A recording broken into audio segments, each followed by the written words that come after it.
गोविंद मुकुंद माधव गोविंद केशव माधव हरि हरि बोल केशव माधव हरि हरि महाराज भगवान ऋषभ भगवान अपने पुत्रों को समझाते हुए कहते हैं, बेटा ये मनुष्य का जीवन खाने पीने के लिए नहीं मिला,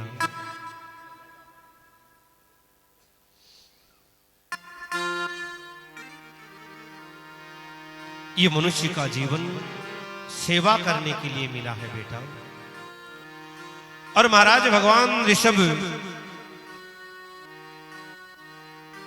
अपने बड़े वाले बेटे भरत को राज्य गद्दी पर बिठाया और भजन करने के लिए वन में चले गए। और जैसे ही भगवान ऋषभ वन में गए महाराज, वन में इसलिए गए कि घर में शांति नहीं है, घर में बच्चे बाल बच्चे भजन करने नहीं देते, इसलिए वन में गए। लेकिन महाराज वन में तो और बड़ी समस्या खड़ी हो गई, क्योंकि कहीं जंगल में जाकर भजन कर रहे थे और गांव वालों को पता चला गया, अरे अपने गांव के बाहर तो कोई बाबा जी आया है। अब तो महाराज गांव वालों की लाइन लग गई। हाँ, कोई कहता महाराज हाथ देखो, और कोई कहता महाराज मेरी कुंडली देखो, महाराज मेरे घर में ये समस्या हो रही है, मेरे घर में ये चमचाड़ा हो रहा है, मेरे ये हो रहा है, वो हो रहा है। और उनमें महाराज हमारी माताओं के तो हाँ नंबर सबसे आगे रहती है। महाराज माताएं पहुंच गई, कहने लगे महाराज आजकल माँ का कांड कहीं हो रही जो हाँ वे टेंशन में गणा रहे। हाँ, ऋषभ भगवान ने मन में विचार किया रे कि घर में था तो बाल बच्चों को डांट कर दूर भेज देता, भजन कर लेता, लेकिन अब गांव वालों को इतने लोगों को तो कैसे डांट कर भेजूं, अब कैसे भजन करूं। एक बात बताऊं, संत कभी चमत्कार नहीं करते, और हाँ संतों को चमत्कार दिखाना भी नहीं चाहिए। प्रेम से बोलो जय श्री कृष्ण। हाँ? अरे चमत्कार दिखाना संतों का काम नहीं, संतों का काम भजन करना और समाज को ज्ञानोपदेश करना। लेकिन महाराज आजकल की दुनिया भी तो ऐसी हो गई, बिना चमत्कार के नमस्कार भी नहीं करती है। प्रेम से बोलो, थोड़ा जोर से बोलो ना। हाँ, चमत्कार भी तो दिखाना आवश्यक हो गया आजकल। लेकिन महाराज ये चमत्कार कभी कभी उल्टा भी पड़ जाता है। एक बार क्या हुआ, एक गांव में कोई महात्मा रहते थे, संत जी रहते थे। अब कोई सज्जन भक्त है भगवान जी, कोई सज्जन भक्त महाराज रोज उनकी सेवा करने जाता। अब वो सेवा करता, लेकिन उसके मन में कामना थी कि मेरा ये काम हो जाए महात्मा के आशीर्वाद से। महात्मा को पता नहीं था। अब उसने साल 2-3 साल तक महाराज की सेवा की। एक दिन रहा नहीं गया तो कह दिया, महाराज बड़ी दुख में हूं, बड़ा संकट है, आपका आशीर्वाद मिल जाए तो काम बन जाए। तो महात्मा अनायासी इसे दाढ़ी में, लंबी दाढ़ी थी, दाढ़ी में हाथ घुमा रहे थे, तो महात्मा की दाढ़ी में से एक बाल निकलकर महात्मा के हाथ में आ गया था। महात्मा निकाले, ले जा। अब महाराज वो दाढ़ी का बाल महात्मा ने दे दिया उस भगत को। अब भगत लेके चला गया और घर जाकर एक बढ़िया डिब्बी में पैक करके पूजा की, अलमारी में रख दिया। रोज सुबह शाम अगरबत्ती करता। संयोग से हुआ यूं कि उसका वो काम कई सालों से अटका पड़ा था, वो काम हो गया। अब तो उसने पूरे गांव में कह दिया, अरे महाराज की दाढ़ी की बाल में तो इतनी ताकत है कि मारो, हाँ घना सालों का काम हो गया। अब तो महाराज गांव वाले रोज जाते हैं महाराज से कहते, एक बाल हमें भी दे दो, एक बाल हमें भी दे दो। अरे महाराज ने कहा, भैया बाल में कोई चमत्कार नहीं है, वो तो उसने इतने साल सेवा की इसलिए उसका काम हो गया। लेकिन गांव वाले मानने को कहा तैयार। और एक दिन महाराज संत जी ढीले रह गए, सो रहे थे, और गांव वालों ने देखा कि ऐसी तो देंगे नहीं। और महाराज गांव वाले उमड़ पड़े महात्मा पर, और महाराज जिनकी जहां से हाथ में आया एक एक बाल उखाड़ कर सब ले गए। बिना केस लोंचन ही केस लोंचन हो गया महाराज का। तो इसलिए चमत्कारों के बखेड़े में ज्यादा भी नहीं पड़ना चाहिए। प्रेम से बोलो, थोड़ा जोर से बोलो ना। यार ऋषभ भगवान ने देखा कि अब भजन करूं तो कैसे करूं, उन्होंने क्या किया कि एक इतना बड़ा पत्थर लिया, औंधे मुंह सोकर पीठ पर रख लिया और जहां सो रहे हैं वहीं मलमूत्र का त्याग करना प्रारंभ कर दिया। शरीर की वृत्तियां ऐसी बना ली, नहाना धोना बंद और कुछ। और गांव वालों ने आकर देखा कि बाबा औंधे मुंह पड़ा, जहां है वहीं मलमूत्र त्याग कर रहा है, नाता धोता नहीं, काय का बाबा। और दूसरे दिन से तो महाराज वहां एक चिड़िया ने भी पैर नहीं रखा। और मान लो भगवान ऋषभ ने विचार किया कि भला हो उस पत्थर का जो मेरा इस दुनिया से पीछा छुड़वा दिया। और वही भगवान ऋषभ आगे चलकर अपने जैन संप्रदाय में प्रथम तीर्थंकर माने गए हैं। बोलिए ऋषभदेव भगवान की जय हो। और इसी के उपरंत भगवान ऋषभ के जो बड़े पुत्र हैं, इनका नाम है, क्या नाम था? हाँ, फिर क्या कथा सुन रही हो? बॉडी प्रेजेंट और माइंड एब्सेंट है। अभी थोड़ी देर पहले नाम मैंने बताया था। कोई बता सकता था कि आप में से ऋषभ भगवान के बड़े पुत्र का क्या नाम था?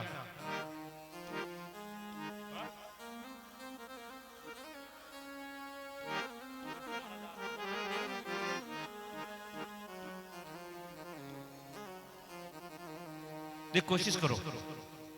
अरे गलत ही तो होगा, कोई सजा तो मिलने वाली नहीं है। देखो, कोशिश तो करो, क्या नाम बताया था? इधर हमारी माता बहनों में से कोई बता सकती है?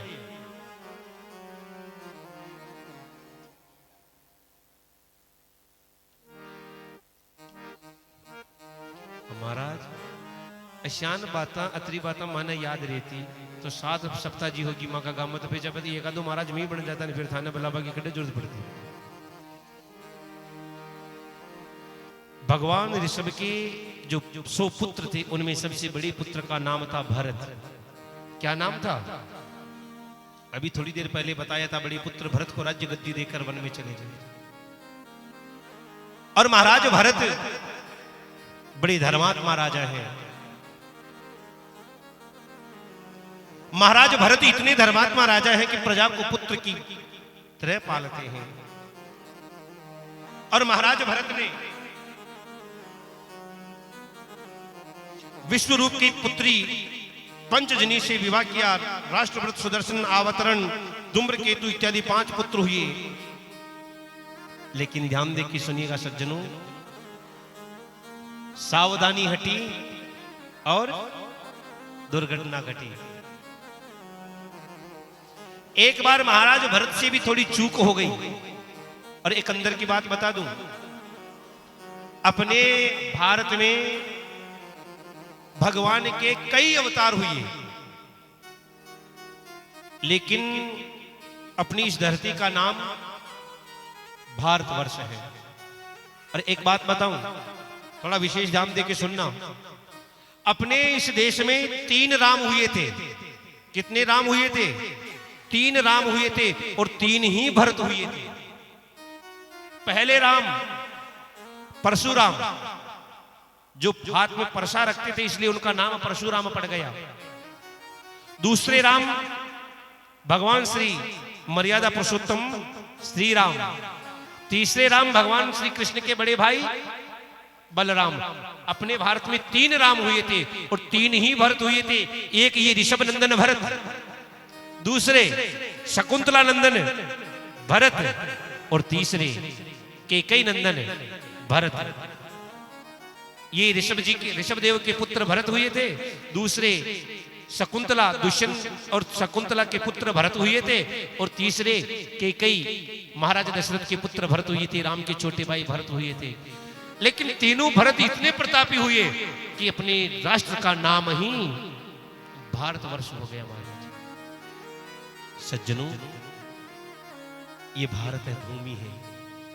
और एक निवेदन करूं, जितने भगवान के अवतार हुए हैं ना, जितने भगवान के अवतार हुए, वो सारी अवतार अपने इस भारतवर्ष में ही हुई। कहीं आपने देखा, कभी सुना क्या अमेरिका में भगवान का कोई अवतार हुआ, इंग्लैंड में कोई भगवान का अवतार हुआ? ये भारत भूमि है और इसी में भगवान के अवतार हैं। और सज्जनों, आप हम सब कितने बड़े बड़भागी हैं, कितने सौभाग्यशाली हैं जिनको भारतवर्ष में जन्म लेने का सौभाग्य मिला है। यहां तक कि देवता भी तरसते हैं इस धरती पर जन्म लेने के लिए। यहां जन्म लेने के लिए देवता भी तरसते हैं कि हमें भी इस भूमि पर जन्म मिले, लेकिन उनको सौभाग्य नहीं मिला। आप हम सबको सौभाग्य मिला है इस भारतवर्ष पर जन्म लेने का। महाराज एक किसी भक्त की एक छोटी सी रचना है, उन्होंने मुझे लिखकर दी थी, तो मैं आपको सुनाऊं कि इस भारत भूमि की कितनी महिमा है। कि ये माटी कौन सी, हाँ आपने उठे दूसरा ने भी केवल प्रेमो बोलो जय श्री कृष्ण। ये माटी तो वो माटी है जो भगवान ने भी बालक बनकर अपनी जिब्बा से चाटी है। भगवान राम ने भी इस मिट्टी का स्वाद चखा और भगवान कृष्ण ने भी माटी खाई थी, अपन सुनेंगे अभी परसों की कथा में। ये माटी तो वो माटी है जो भगवान ने बालक बनकर अपनी जिब्बा से चाटी है। इसके कण कण में चाणक्य की नीति है, धर्मों की प्रीति है, मीरा की भक्ति है तो काली की शक्ति है। यमुना का तट है, बंसी का वट है, राधा का पनगट है और कन्हैया नटखट है। गोकुल की गैया है, शीतल पुरवैया है, यहाँ का हर नन्ना बालक कृष्ण और कन्हैया है। महाराज हर छोटे बालक को अपन बाल गोपाल कहते हैं ना। अरे महाराज यहाँ तो अपने एक संत ने लिखा है कि यहाँ की भूमि तो चंदन से भी बढ़कर है और यहाँ की हर देवी, हर बालिका देवी है और हर बालक राम है। लिखा है ना, कहा है क्या?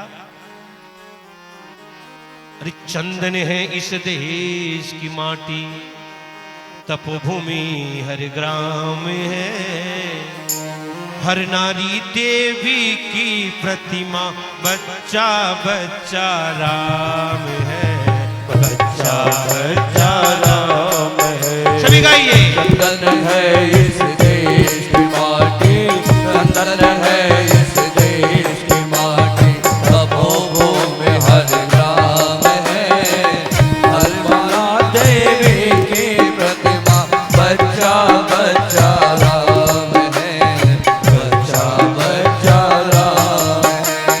चंदन है इस देश की माटी, चंदन है इस देश की माटी, तपोभूमि हर ग्राम है, हर नारी देवी की प्रतिमा, बच्चा बच्चा राम है, बच्चा बच्चा राम है। महाराज ये तो हो गई भारत की भूमि और अपने राजस्थान की भूमि। अरे महाराज राजस्थान की भूमि तो उससे भी ज्यादा आगे है। हाँ, मैं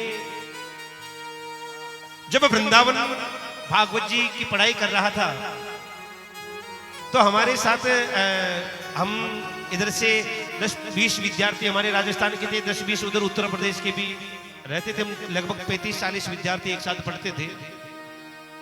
तो एक दिन किसी ने मजाक में, उत्तर प्रदेश वाले ने कह दिया तुम्हारे राजस्थान में क्या है। मैंने कहा क्यों? उन्होंने कहा भगवान के जितने अवतार हुए हमारे राजस्थान, हमारी उत्तर प्रदेश में हुई, तुम्हारे वहां कोई अवतार ही नहीं हुआ।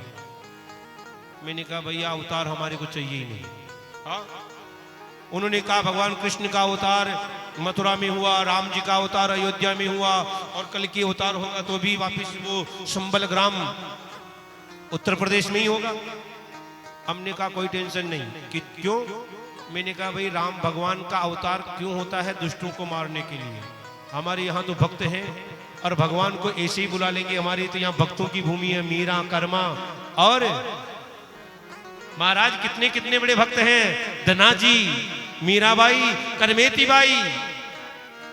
करमेती बाई अलग है, करमेती बाई सीकर की है, कर्माबाई नागौर की है। धनाजी महाराज यहाँ टोक के हैं। कभी मौका मिलेगा तो एक आध भक्त की चर्चा फिर करेंगे। अरे भैया ये भक्तों की भूमि है और वीरों की भूमि है। ये राजस्थान की भूमि कैसी है? कहा कि ये तो स्वर्ग को भी शर्मा देती है। कहा क्या?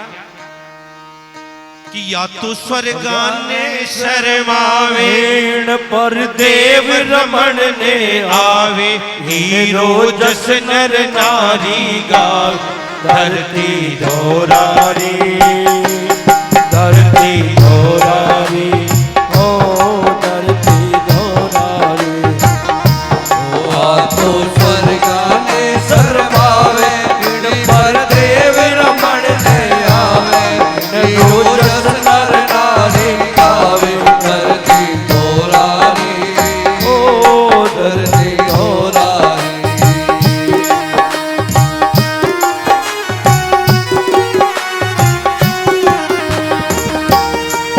तो सुरगाने शर्मावे, तो सुरगाने शर्मावे, इन पर देव रमण ने आवे, करते दोरारे। तो स्वर्गाने शर्मावे, इन पर देव रमण ने आवे, हीरो जस नर नारी गावे, धरती दोरारी, धरती दोरारी, ओ धरती दोरारी।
पर देव रमण ने आवे, हीरो जस नर नारी गावे, धरती दोरारी, ओ धरती दोरारी। ओ धरती दोरारी, ओ धरती दोरारी।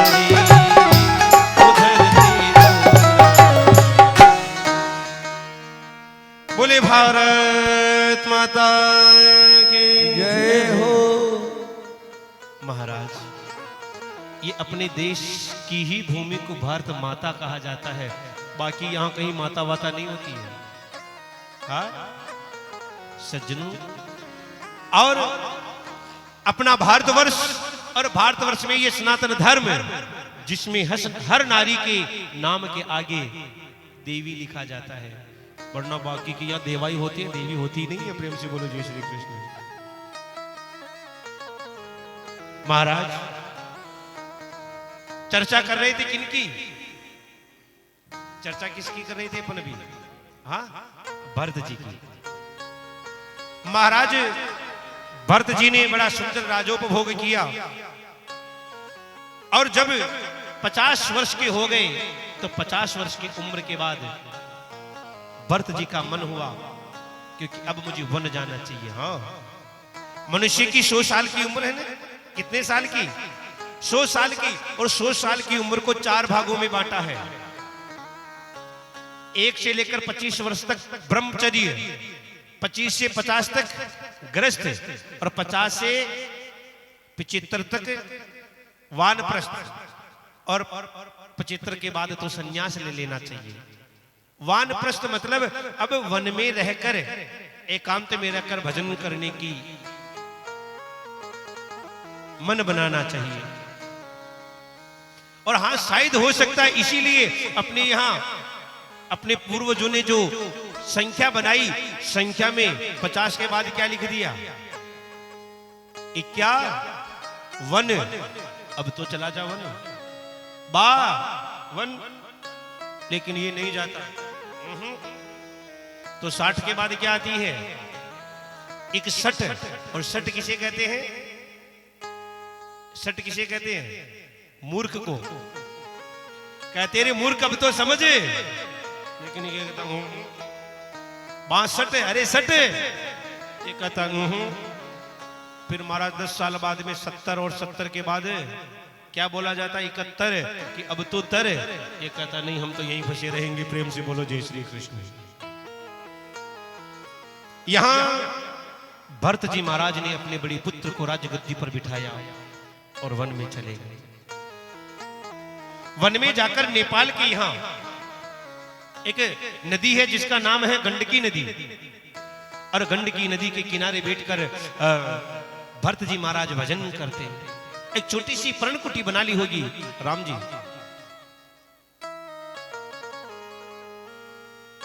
भरत जी महाराज ने कुटिया बनाई और कुटिया बनाकर भजन करते हैं। एक बार का समय, शाम का संध्या का समय था, सूर्य अस्ताचल की ओर जा रहे थे। भरत जी महाराज बैठे बैठे माला जप रहे थे। इधर से भरत जी महाराज ने देखा कि कोई हिरनी पानी पीने के लिए आई है, और वो हिरनी जो है वो गर्भवती थी, गर्भ से थी। और एक बात बताऊं, ये हिरण जाति जो होती है ना, ये डरपोक जाति होती है, भीरू जाति होती है। हिरण दौड़ते हैं ना तो दौड़ते आगे हैं और आधी से ज्यादा देर पीछे देखते रहते हैं। ये हिरनी को प्यास लगी थी, पानी पीने के लिए आई थी, और जैसे ही नदी में पानी पीने के लिए उद्यत हुई, जैसे ही पानी पीने के लिए उद्यत हुई, महाराज पीछे से किसी सिंह ने दहाड़ मार दी, और किसी शेर ने जैसे ही दहाड़ मारी, महाराज हिरनी डर गई। और हिरनी ने आव देखा न ताव, और महाराज उस नदी में छलांग लगा दी।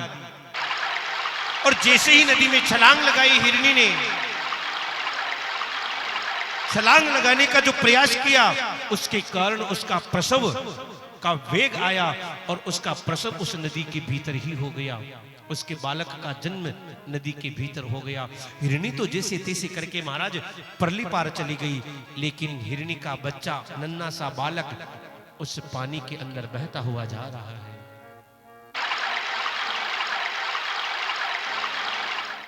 यहां भरत जी महाराज बैठे बैठे माला जप रहे हैं। मन में विचार किया रे कि अब क्या करूं? अगर मैं माला पूरी करता हूं तो हिरण का बच्चा बह जाएगा, और अगर हिरण के बच्चे को बचाने के लिए जाता हूं तो माला अधूरी रह जाएगी। क्योंकि माला में ये जो सुमेरु होता है ना, तो जब माला शुरू कर दे तो बिना सुमेरु से पहले छोड़नी नहीं चाहिए। भरत जी विचार करते हैं क्या करूं?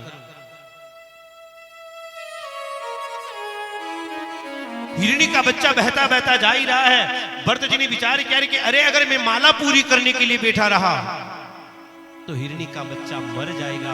अरे माला तो मैं आकर भी पूरी कर लूंगा, अगर माला पूरी करने के लिए बैठा रहा तो फिर वो बालक को नहीं बचा पाऊंगा। और भरत जी महाराज ने माला वाला छोड़ दी और नदी में छलांग लगाई राम जी।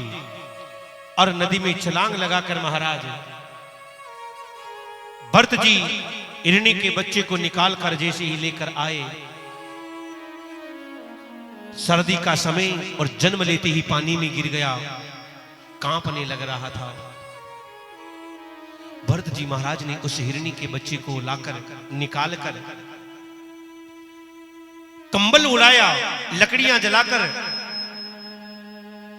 अलाव जलाकर तपन प्रदान की। 1 घंटे बाद जब हिरणी के बच्चे को शांति मिली, भरत जी ने देखा कि मैं अब इसको इसकी मां के पास छोड़ देता हूं, और बाहर निकलकर देखा तो परली पार तो जाकर वो हिरणी महाराज मर गई थी। क्योंकि पहली बात तो प्रसव की पीड़ा, और ऊपर से पानी में भीग जाने के कारण हिरणी ने प्राणांत कर लिया। भरत जी महाराज ने मन में विचार किया कि अब मैं क्या करूं? अगर मैं इस बालक को ऐसे ही छोड़ देता हूं तो फिर मेरे बचाने का क्या मतलब है? कोई भी हिंसक जीव इसको मारकर खा जाएंगे, फिर मेरे बचाने का फायदा क्या है? भरत जी ने सोचा एक काम करता हूं, 10-15 दिन महीने भर तक मेरे पास रख लेता हूं। हिरणी का बच्चा जब चलने लग जाएगा, दौड़ने लग जाएगा तो छोड़ दूंगा। अब तो महाराज भरत जी जो रोज 100 माला जपते थे ना जी, तो रात को भी उठ कर, क्योंकि जब हिरणी के बच्चे को सुलाती तो कंबल ओढ़ के सुलाते, रात को 4 बार जग कर देखते, अरे कहीं ठंडी तो नहीं मर रहा है, कंबल तो नहीं हट गया है। दिन में उसके लिए दूध की व्यवस्था करना, उसको लाड प्यार करना। और जो 100 माला जपते थे भरत जी, आज उनकी माला घटकर 25 रह गई। 25 मालाएं घट गई, 75 मालाएं रह गई। क्यों? क्योंकि 25 माला का समय तो हिरण के बच्चे को देना पड़ता है ना जी। अब भरत जी महाराज जैसे ही माला लेकर बैठते भजन करने के लिए, और जैसे ही भजन करने बैठते, इधर वो हिरण का बच्चा आता, अब पैरों से चलने लग गया था ना जी। अब वो जैसे ही चलता हुआ आता और भरत जी के पीछे आकर अपनी जीभ से भरत जी की पीठ को जब चाटता, भरत जी माला वाला भूल जाते और उस हिरण के बच्चे को गोद में लेकर बैठ जाते। और मेरे बिना, मेरे अलावा इसकी माँ कौन है, मेरे अलावा इसका पिता कौन है, इसकी माँ भी मैं हूं, इसका पिता भी मैं हूं। और भरत जी महाराज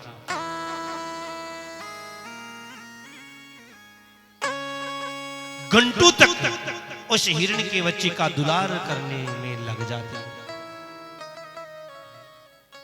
और महाराज सज्जनों, भरत जी महाराज हिरण के बच्चे के दुलार में इतने मग्न हो जाते कि धीरे धीरे उनकी माला 25 और कम हो गई। कितनी रह गई? 50 माला रह गई।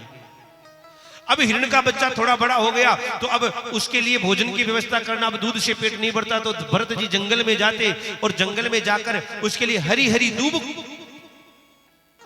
लेकर आते, हरी हरी दूब लेकर आते और भरत जी उस बालक को खिलाते। अब जंगल में जाना रोज, और रोज जाकर हरी दूब लेकर आना, तो और समय उधर लगने लग गया और भरत जी की 25 मालाएं और कम हो गई। कितनी रह गई?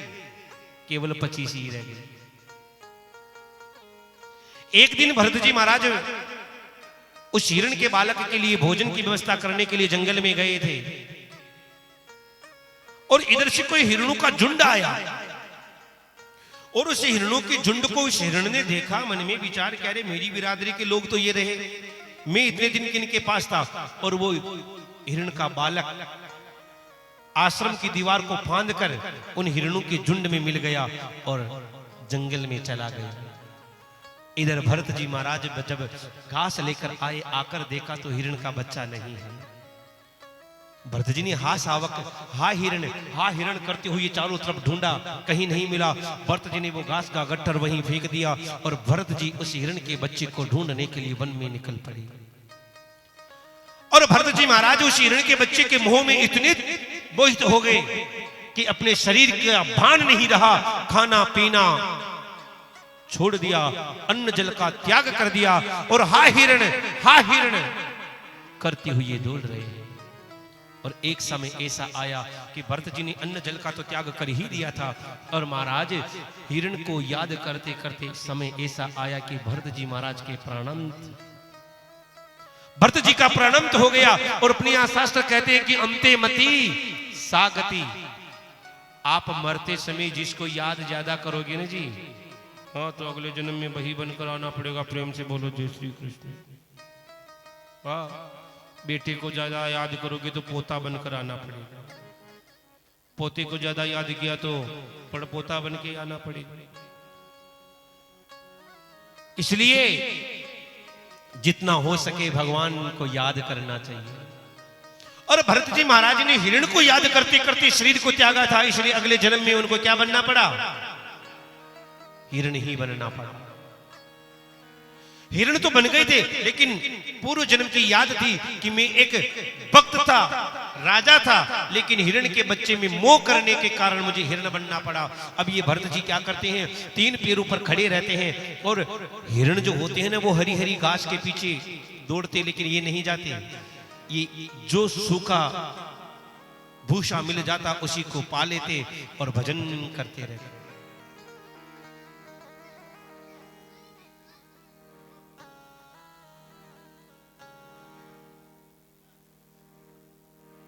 थोड़ी ने टक्का ले रही था, मैंने डोल दी।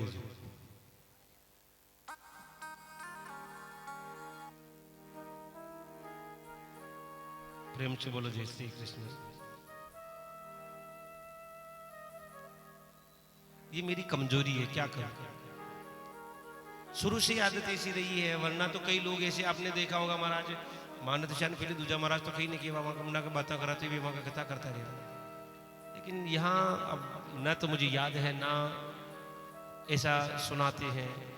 जो ठाकुर जी की मर्जी होती है और जैसा आप लोगों का मन होता है व्यासपीठ से वैसा निकलता है। फिर इसी थोड़ी भी दिक्कत आ जाती है ना तो फिर मन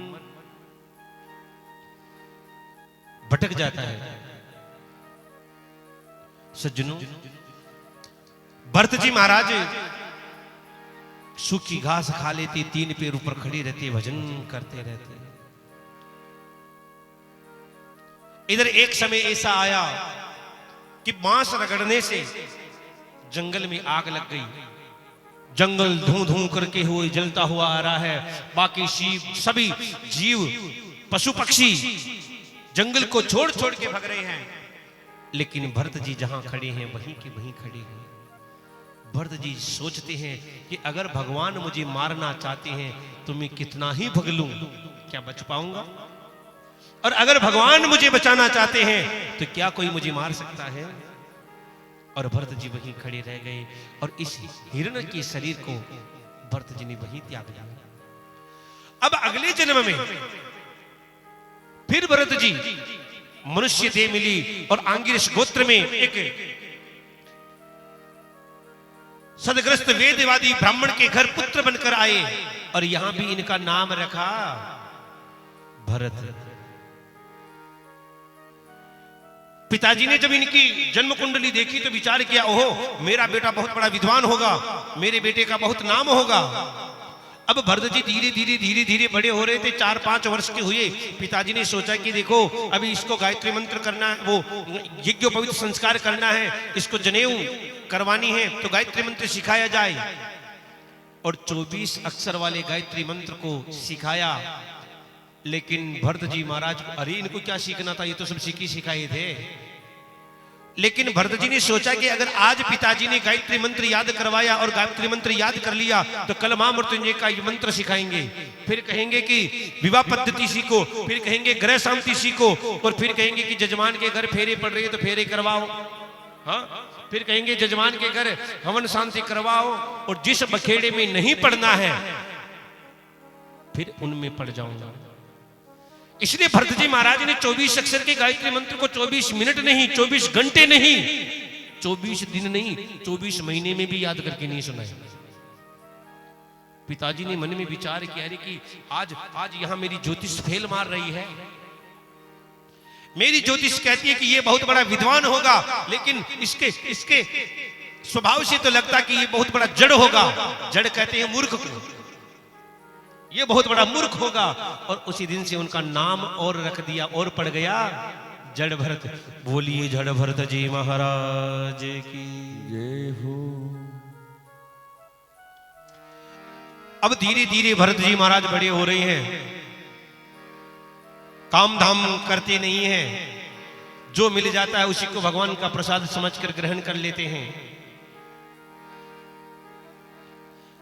समय बीतता गया और एक समय ऐसा आया कि भरत जी के माता पिता दोनों ही पधार गए। इधर भरत जी के 4 भाई थे, भाभियां थी। भाइयों ने सोचा कि पिताजी तो चले गए और ये माटी का मथोना हमारे माथे पे छोड़ गए। ये काम कान काज का और दुश्मन है, अनाज का काम धाम करता नहीं है, पूरे दिन खाता रहता है। घर वालों ने कहा कि भाई तू पढ़ा लिखा नहीं है, चलो पूजा पाठ का काम नहीं कर सकता है, हाँ तो एक काम कर, मोटा तगड़ा शरीर है तेरा, कम से कम खेती तो कर ले। हमारा छोटी मोटी खेती थी, गेहूं बो रखे थे। घर वालों ने कहा जा खेत पर, और खेत पर जाकर गेहूं खोदना। खोदते हैं नहीं गेहूं? नहीं खोदते। था कठिन खोदे घुमाने के नहीं खोदे? कौन कौन खोदे थे बताइए। नहीं सही बताओ, आपने श्रम की बात आप पता पे काश्तकार बताओ देखो कौन कौन खोदिया कहूं। राम राम कतरा झूठला मन के सब झूठ बोले, एक भी हाँच न बोले। हाँ हाँ, भरत जी महाराज को कहा कि जाओ खेत पर गेहूं खोदना, और भरत जी ने क्या किया, महाराज इतनी इतनी देर में जितने गेहूं थे ना जी, सारे गेहूं साफ कर दिए। घर वालों ने आकर कहा, अरे मूर्ख ये क्या कर रहा है? भरत जी ने कहा, आपने तो यही कहा था ना कि गेहूं खोदना है, गेहूं गेहूं सारे खोद दी, कचरा कचरा सब रहने दे। कहा मूर्ख तू रहने दे। अब महाराज धीरे धीरे गेहूं बड़ी हुई तो गेहूं की बालियां डांगे आई ने, और फिर आपको पता उनको चिड़िया कौवे तोते इत्यादि खाते हैं, तो हूड़ा ताड़ा पर जानो पड़े कि ना पड़े? आप अभी अब महाराज घर वालों ने सोचा कि ये काम धाम नहीं कर सकता, तो अब ये मोटा तगड़ा है, खेत पर जाकर कम से कम चिड़िया तो ताड़ सकता है, चिड़िया भगा सकता है, क्योंकि मोटा तगड़ा तो हो हाको ही तो करना उड़े, हाको जोर को कर ली। और घर वालों ने भेज दिया कि जा खेत पर, और खेत पे जाकर चिड़ियाओं का ध्यान रखना। अपन भी खेत करना दिया कि हुड़ा को ध्यान रखना कही के भाई। भरत जी से कहा कि जाओ खेत पे जाकर चिड़ियाओं का ध्यान रखना। खेत पे चले गए भरत जी और खेत के मेड़ पर खड़े हो गए। अब क्या ध्यान रख रहे हैं? किनका? चिड़ियाओं का। कैसा ध्यान रख रहे हैं? एक बात बताओ, जैसे अपने गांव में अभी कथा हो रही है, अब श्री गोपाल भागवत सत्संग परिवार के ये हम 8-10 सदस्य यहाँ आए हैं। चलो रुकने की व्यवस्था उधर है, लेकिन जिम्मेदारी तो दी रखी है ना अपने लोगों को, भाई महाराज के रुकने की व्यवस्था वहाँ है, तो आप लोग ध्यान रखना, महाराज भोजन करे तो भोजन का ध्यान रखना। अब आपको लोग कह दे, कोई गांव वाले 5 लोग कहेंगे, आपको कह दे कि महाराज भोजन करे तो इनका ध्यान रखना, तो बताओ तिखा ध्यान रखो, महाराज कतरी रोटियां खाओ, ये ध्यान रखोगे क्या? तो क्या ध्यान रखोगे भाई? कोशिश ये करोगे कि महाराज को ज्यादा से ज्यादा खिलाए, महाराज आधी रोटी और ले लो, हाँ यही ध्यान रखा जाएगा ना। हाँ, भरत जी भी आप जैसे समझदार था, भरत जी ने भी यही ध्यान रखा। क्या? भरत जी खेत की मेड़ पर खड़े हो गए।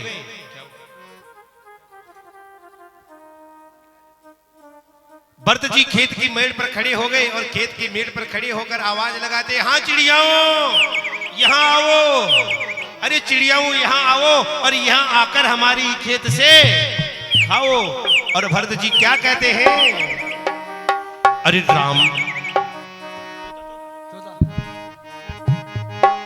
अरे राम जी की चिड़िया, राम जी का खेत, राम जी की चिड़िया, राम जी का खेत, खाओ हमारी चिड़िया भर भर पेट। राम जी की चिड़िया, राम जी का खेत, खाओ हमारी चिड़िया भर भर पेट। राम जी की चिड़िया, राम जी का खेत, राम जी की चिड़िया, राम जी का खेत, खाओ मेरी चिड़ियों भर भर पेट।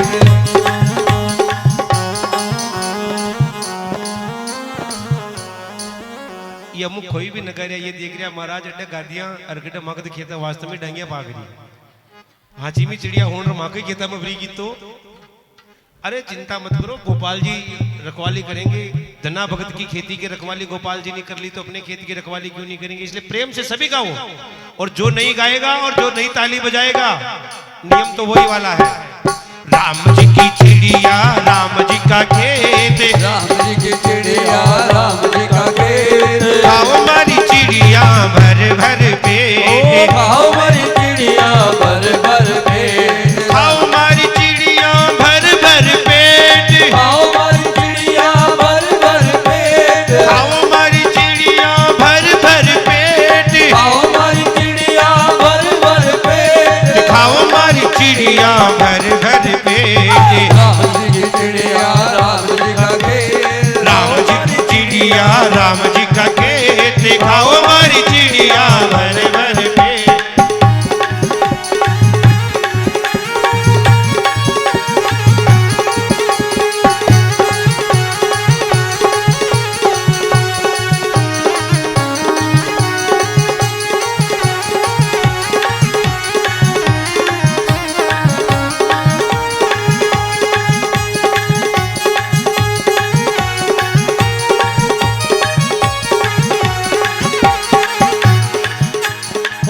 जी ही देंगे